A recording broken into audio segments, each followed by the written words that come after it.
une réflexion, on amène les savants du texte et du contexte. Et on avait dans une de ces rencontres Cheikh Al-Qardawi, on avait Cheikh Al-Raïsouni, on avait Cheikh Abourad, on avait plusieurs savants. Et à un moment donné, on se pose la question de savoir quelles sont les valeurs supérieures, quelle est la valeur supérieure qui vient de notre tradition.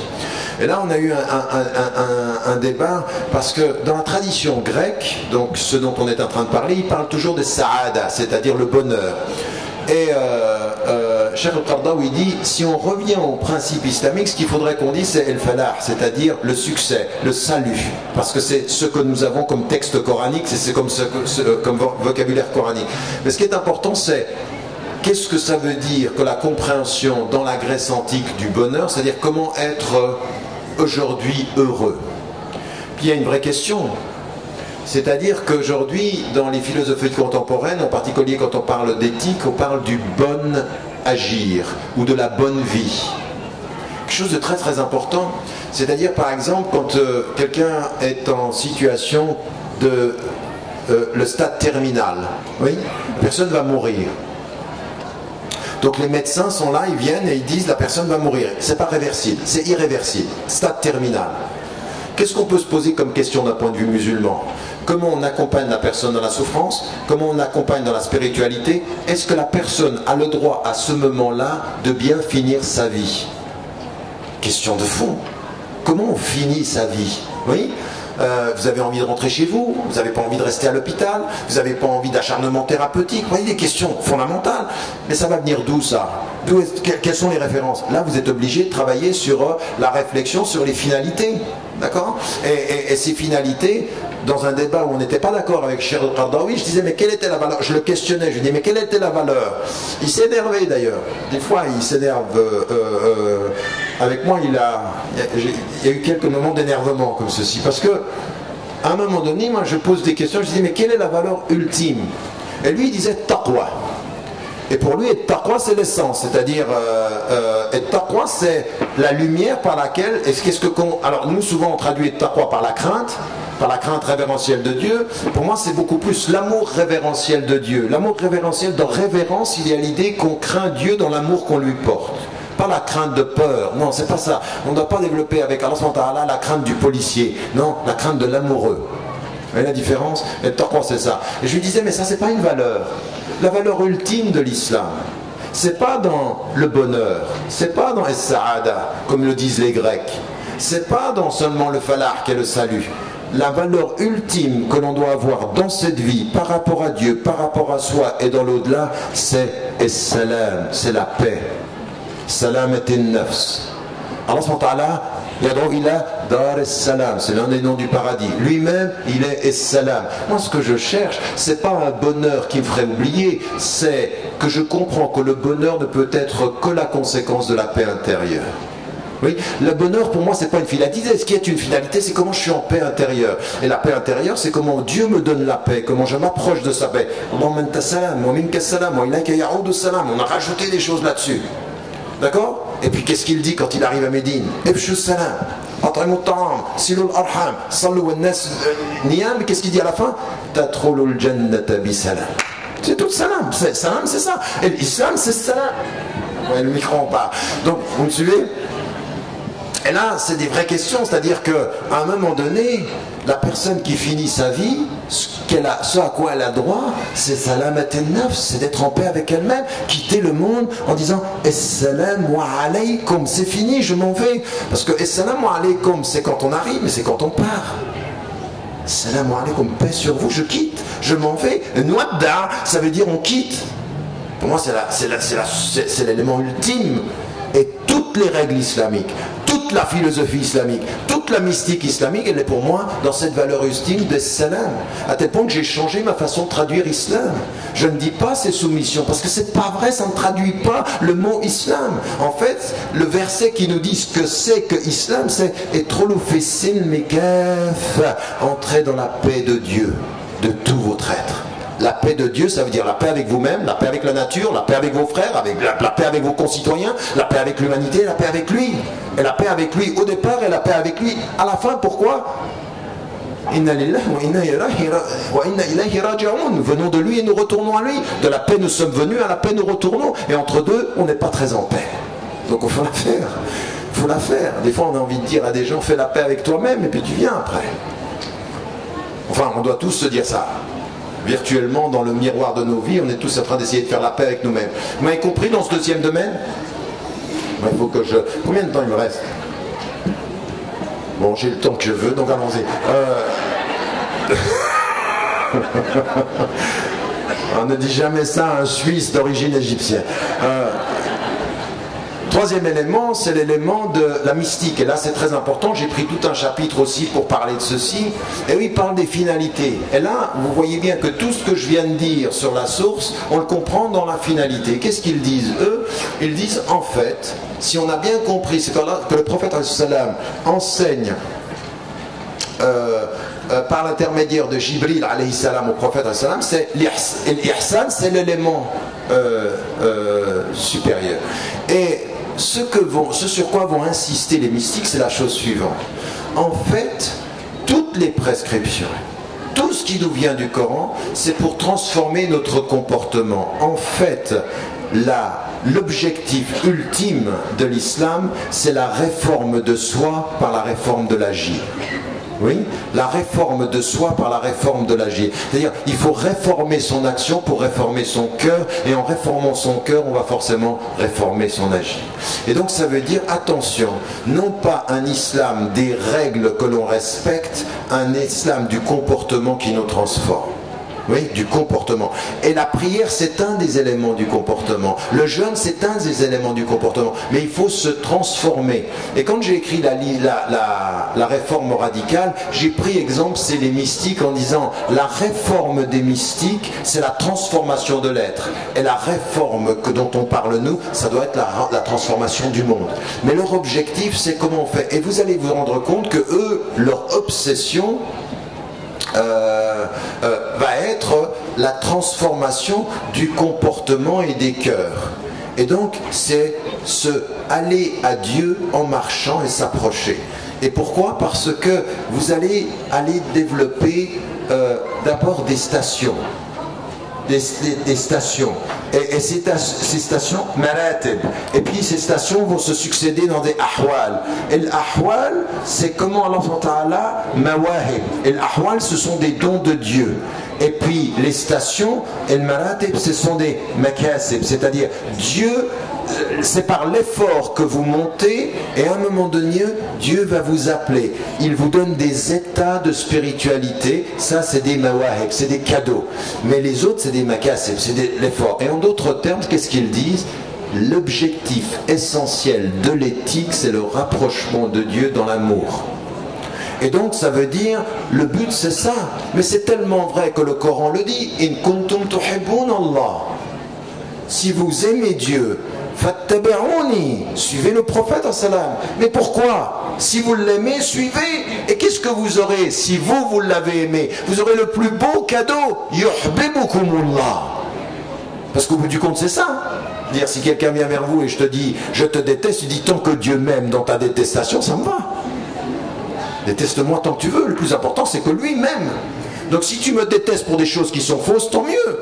Si tu me détestes pour des choses qui sont justes, eh bien je vais prendre ceci. Mais pourquoi? Parce que le but c'est de comprendre que quand Dieu aime un être, il le fait dire aux anges, que les anges disent aux hommes, et qu'un des éléments de son amour passe par l'amour des hommes. Mais attention, pas tous les hommes, pas tous, parce que tous les prophètes, tous ont eu des ennemis.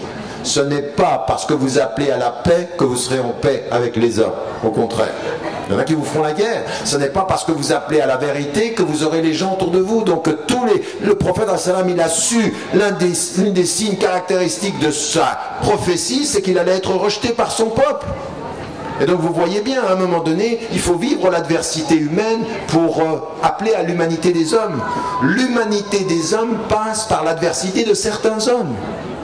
L'humanité des hommes, l'édification de l'humanité passe par l'opposition de certains hommes. Donc ça c'est une règle historique. Historique, ça a toujours été le cas de tous les prophètes et de tous les sages dans l'histoire. Mais maintenant ce que je veux dire, c'est qu'eux ils se posent la question dans cette mystique. Et là vous voyez qu'ils vont développer des cercles. Et attention, le plus important, c'est ce qu'on appelle les suluk, c'est-à-dire le bon comportement. Pour eux, l'éthique, c'est le bon comportement. Et certains vont dire, c'est-à-dire le soufisme, c'est l'éthique, mais l'éthique appliquée, quotidienne, c'est-à-dire comment on change son comportement. Et donc, ils associent toujours la purification du cœur avec la transformation de l'acte. Et c'est ce qu'ils mettent en évidence. Et ils répondent à certains fuqaha en disant, vous en êtes arrivé à parler que de la forme, mais vous oubliez le fond.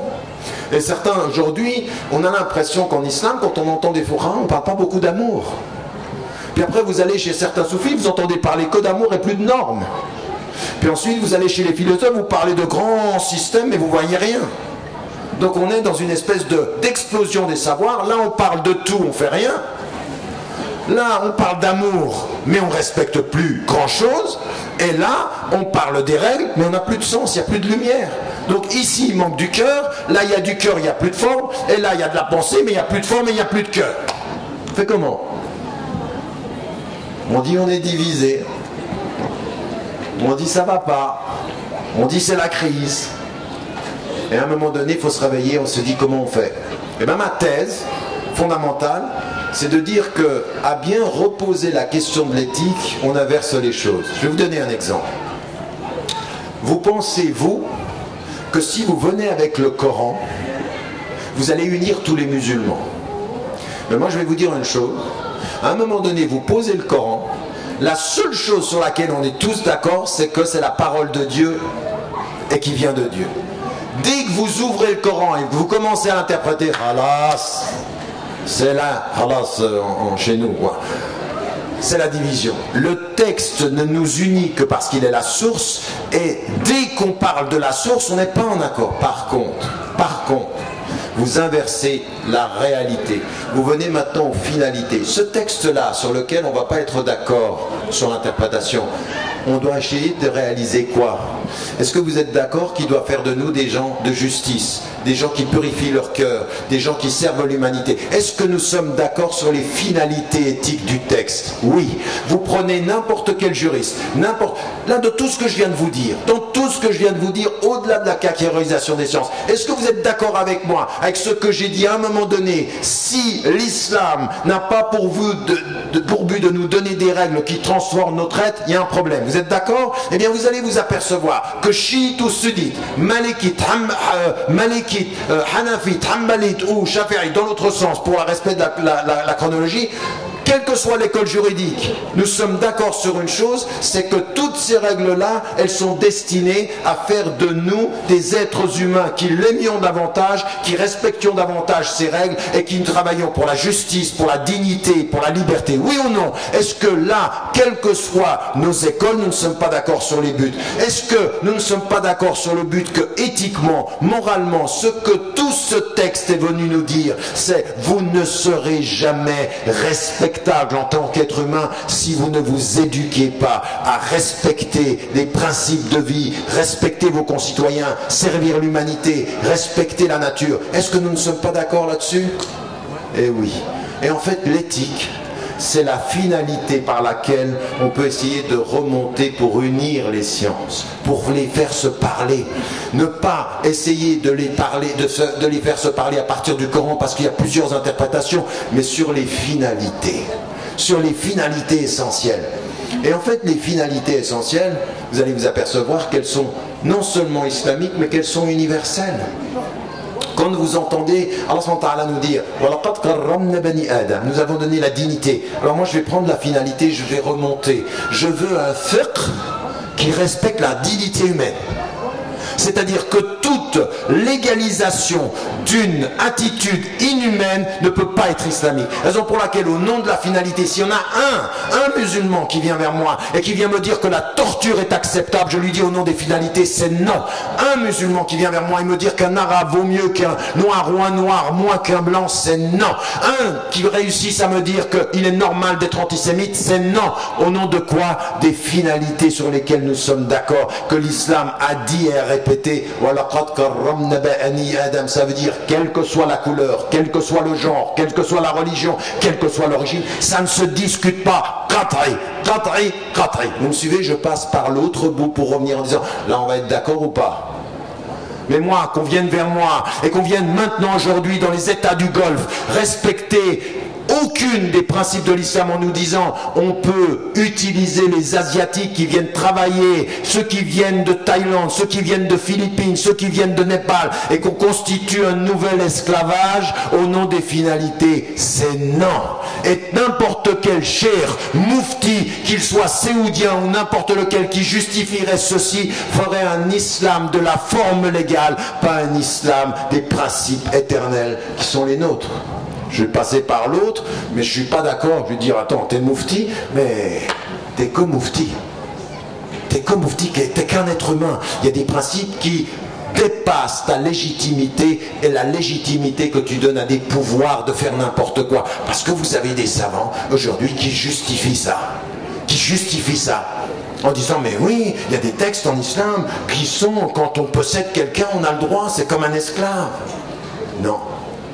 Donc vous voyez comment il faut inverser les choses. Sur les finalités éthiques, on développe une nouvelle approche révolutionnaire des sciences. On refuse la catégorisation des sciences historiques pour repositionner les sciences en disant les finalités spirituelles vont aussi nous poser des questions. C'est-à-dire qu'aujourd'hui, ce qu'il faut qu'on fasse, aussi même par rapport à notre pratique, moi je suis désolé, je vais passer par ce que disent tous les mystiques. Tous les mystiques sur quel est le but? C'est la purification de l'être. Oui. Et là je reviens devant tous les musulmans, je vais dire écoutez, dans quelques semaines c'est le mois du Ramadan. Le mois du Ramadan il est destiné à quoi? Il est destiné à quoi? Kutiba alaykumus siyam, c'est-à-dire la prescription. La'allakum quoi? Ça veut dire quoi? Que vous ayez cette crainte révérentielle et que vous vous souveniez. Tavakkaroun, c'est-à-dire de vous souvenir de quoi? Qu'il faut arrêter de manger pendant 12 heures? C'est ça le but du jeûne?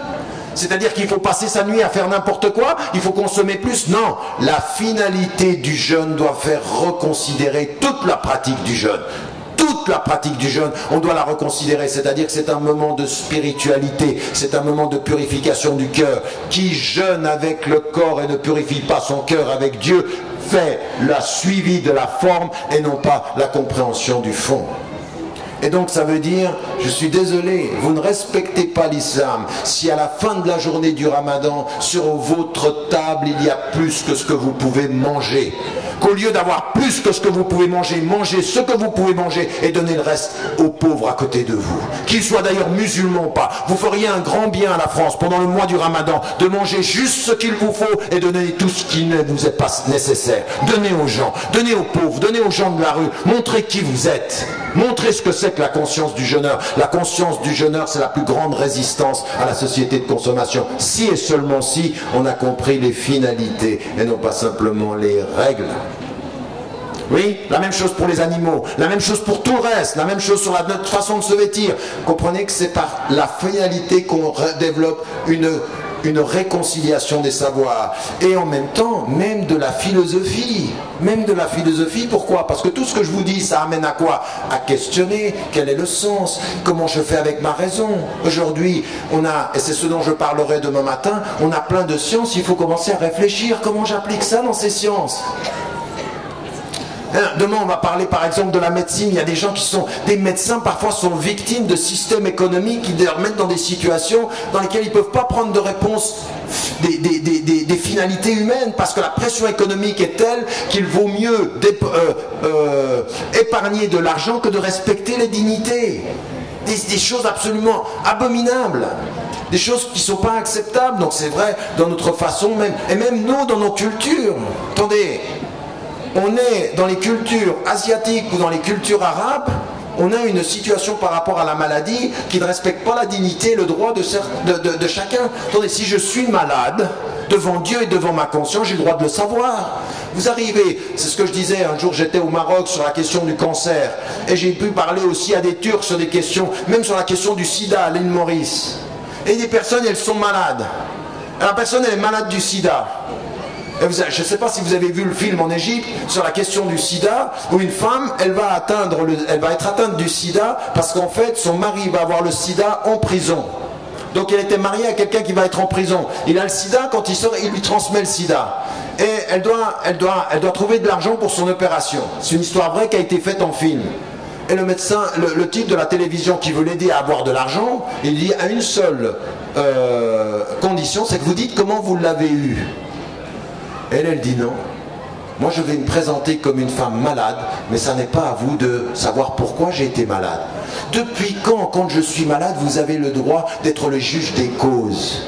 Depuis quand vous faites du sida la maladie des intellectuels? Ça n'est pas votre travail. Vous devez résoudre la maladie, mais vous ne devez pas juger de comment je l'ai eu. En plus, elle dit ça dans une position de force, parce qu'elle n'a rien fait de mal.